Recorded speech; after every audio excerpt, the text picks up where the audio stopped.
Les passagers algériens font face à des pratiques indignes dans certains aéroports français, marqués par des files interminables, des contrôles excessifs et un mépris flagrant pour les plus vulnérables. Ces comportements discriminatoires, inacceptables dans une société qui se dit respectueuse des droits, s'ajoutent à des provocations successives qui révèlent une volonté manifeste de ternir l'image de l'Algérie et d'exacerber les tensions, tout en ignorant les principes de justice. L'incident survenu il y a 2 jours à l'aéroport Charles de Gaulle soulève de sérieuses interrogations sur le traitement réservé aux voyageurs algériens en France. Le vol A1230, en provenance d'Alger, a vu ses passagers confrontés à des conditions de contrôle particulièrement troublantes. Parmi ces passagers se trouvait le réalisateur Bachir Deray, qui a dénoncé le traitement réservé aux Algériens, qu'il qualifie d'affront. Tout allait très bien et, soudainement, les policiers ont fermé la majorité des guichets, en laissant un seul ouvert pour les passagers algériens. Un seul guichet, a-t-il relaté. Plus inquiétant encore, ce guichet, supposément réservé aux Algériens, a fini par prioriser les voyageurs d'autres nationalités. Les détenteurs de visas algériens, craignant un refus d'entrée, se sont retrouvés dans une situation de désarroi total, incapables de manifester leur mécontentement. Cette situation a fini par provoquer une anarchie et beaucoup ne se sont pas laissés faire, a-t-il expliqué. Il a ajouté, les procédures de contrôle, d'une longueur inhabituelle, ont dépassé le temps de vol lui-même. Ce traitement était dénué de toute courtoisie ou égard, laissant des aînés, des malades et des retraités en fauteuil roulant dans une détresse totale.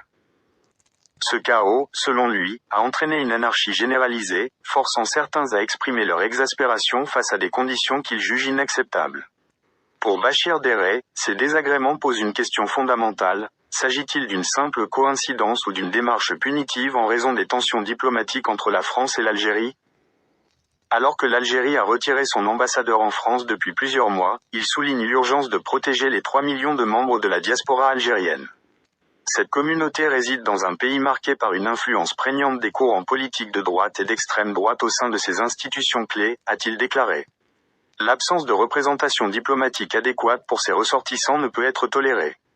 Par conséquent, il est primordial pour l'Algérie de rechercher activement des solutions pour maintenir le lien et garantir la protection de ses citoyens à l'étranger, a-t-il affirmé. Il convient de souligner que depuis le début de l'année, la France a mis en place un nouveau contrôle renforcé pour les voyageurs en provenance d'Algérie, créant surprise et confusion parmi les passagers. Certains avertissements publiés par le ministère français des Affaires étrangères semblent, à travers des conseils de prudence, tenter de ternir l'image de l'Algérie en présentant une image alarmiste du pays. Ces recommandations, disponibles sur le site France Diplomatie, suggèrent des risques de sécurité en Algérie, notamment une menace terroriste persistante, bien que largement maîtrisée grâce aux efforts des forces de sécurité locales. En insistant sur des aspects comme la délinquance et les risques liés au transport, ces avertissements omettent de prendre en compte une réalité connue par tous et saluée par l'ONU. Le site semble volontairement insister sur des risques généraux, sans évoquer les succès indéniables de l'Algérie dans la lutte contre le terrorisme. Le pays a joué un rôle central dans la stabilisation du continent africain, et cela a été reconnu par la communauté internationale. Le Conseil de sécurité des Nations Unies a salué, cette semaine, l'engagement du président Abdelmadjid Tebboune dans la lutte contre le terrorisme, une reconnaissance de la stabilité de l'Algérie qui contraste fortement avec l'image négative souvent véhiculée par certains rapports. Les préoccupations liées à la délinquance et au transport omettent de mentionner les progrès réalisés en matière d'infrastructure et de sécurité en Algérie. En effet, le pays a modernisé ses réseaux de transport, et les grandes villes, telles qu'Alger et Oran, bénéficient désormais de dispositifs de sécurité renforcés, permettant aux visiteurs de se déplacer en toute tranquillité.